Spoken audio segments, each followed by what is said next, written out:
যাতে আরো সুন্দর লাগে, এই জন্য হচ্ছে আমাদের মেইনলি এই উদ্যোগটা গ্রহণ করা। আমরা ব্যানারের কারণে দেখা গেছে এই যে ভাঙা রাস্তার মোড়ে যে মেইন ইউ টার্নে ওখানে একটা বড় একটা ব্যানার ছিল, ওই ব্যানারটার কারণে রাস্তার এই সাইড থেকে ওই সাইড দেখা যাচ্ছিল না। ওটা সরানোর কারণে এখন রাস্তাটা এত সুন্দর দেখা যাচ্ছে এবং যে গাছগুলা মারা যাচ্ছিল আশা করি গাছগুলা বেঁচে যাবে।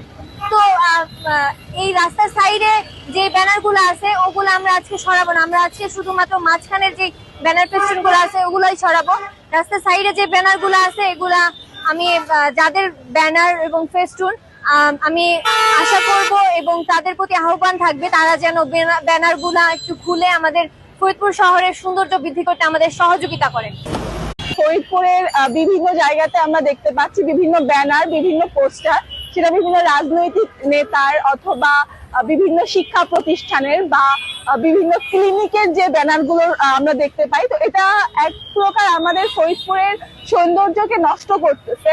আবার আমরা যদি দেখি যে ডিভাইডারের উপরে যে ব্যানার বা পোস্টার গুলো আছে তার উপরে আমাদের ফরিদপুরের সৌন্দর্য বাড়ানোর জন্য লাইটিং যে সিস্টেমটা করা হয়েছে সেই লাইটিং সিস্টেমের উপরেও পর্যন্ত এই ব্যানার বা পোস্টার গুলো লাগিয়েছে।